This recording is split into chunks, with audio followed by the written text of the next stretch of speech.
हरि ओम।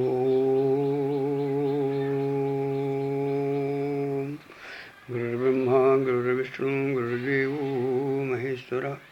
गुरु साक्षात् परं ब्रह्म तस्मै श्री गुरुवे नमः। बोलिए राघवेंद्र सरकार की जय। बोलिए श्री सद्गुरुदेव भगवान की जय। आइए हम आप आज एक दोहावली का गोस्वामी जी का एक दोहा पर चिंतन करेंगे। गोस्वामी जी लिखते हैं, हम लख लख ही हमार, लख हम हमार के बीच, तुलसी अलखई काल खई, राम नाम जपनीच। आइए हम लख लख ही हमार, कहने का तात्पर्य है हम लख अर्थात यदि परमात्मा को लखना है तो सबसे पहले हम लख अर्थात अपने को लख, मैं कौन हूँ ये जान। और यदि हम ऐसा कर सके तो कहते हैं जो हमारा परमात्मा है, जिसको हम लखने के लिए प्रयास कर रहे हैं, वो लख जाएगा। जब तक हम अपने को नहीं लख पाएंगे तब तक हम परमात्मा को नहीं लख सकते। हम लख लखई हमार अर्थात जो व्यक्ति अपने को लख लेता है वो परमात्मा को लख सकता है। हम लख लखई हमार, जो हमारा परमात्मा है उसको लखना है तो शर्त है कि पहले हमें अपने स्व को लखना होगा। हम लख लखई हमार। फिर कहते हैं लख हम हमार के बीच अर्थात हम और हमारा जो परमात्मा है इसके बीच में पर्दा पड़ा हुआ है, कहेगा माया का। हम लख लख हमार, लख हमारे के बीच अर्थात ये माया बाधा है परमात्मा के लखने का। तो कर क्या, इस माया को लख। कैसे लख, बस देखता भर्रा और उस पर जो है चिंतन न कर। यदि चिंतन करेगा तो फिर माया हट नहीं सकती, क्योंकि चिंतन ही माया है।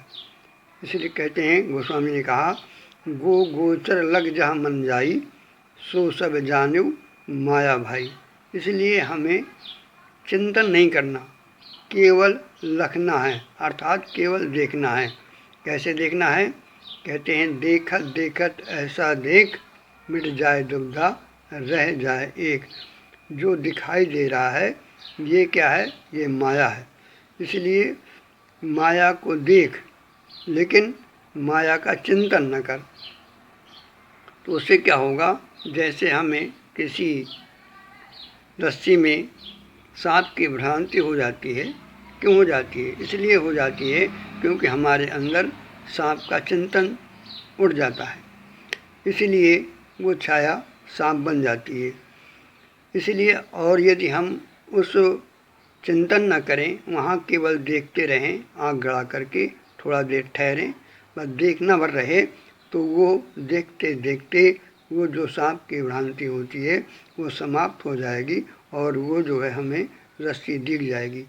इसी तरह से हम आप ध्यान में बैठ करके जो हमको दिख रहा है संसार, जो भी हमको दिखाई दे रहा है उसको केवल देखें, वहाँ चिंतन न करें, तो क्या होगा, वो भ्रम समाप्त हो जाएगा और जो जिससे ये संसार बन रहा है, जिससे सांप की भ्रांति हो रही है, वो रस्सी दिख जाएगी।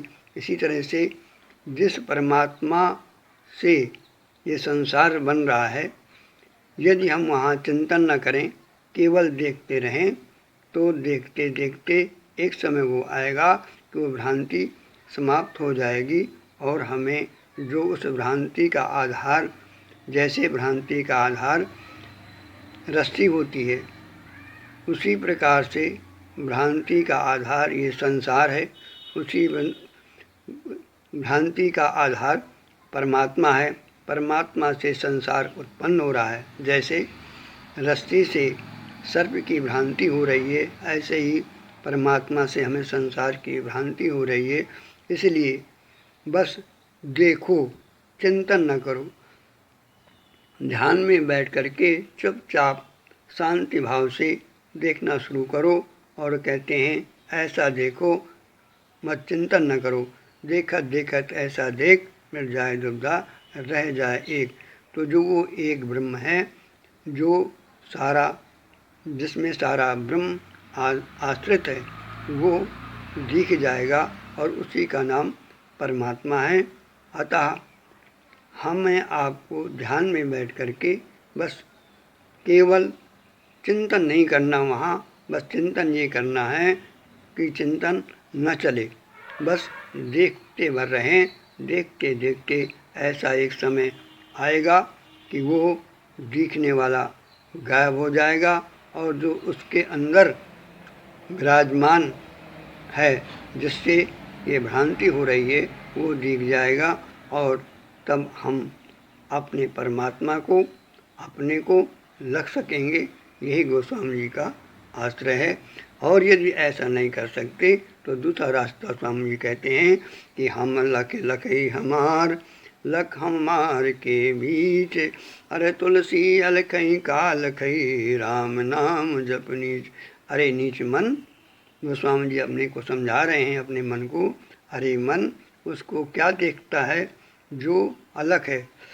अतः यदि ऐसा नहीं कर सकते तो बस भगवान का नाम लेकर के बस राम राम कहता कर, राम राम की रट लगा दे, राम राम कहता रहो, तो वो दिख जाएगा जो वहाँ पर है और जो भ्रांति है वो समाप्त हो जाएगी। वही वृंदावन बिहारी लाल की जय। हरि ओम।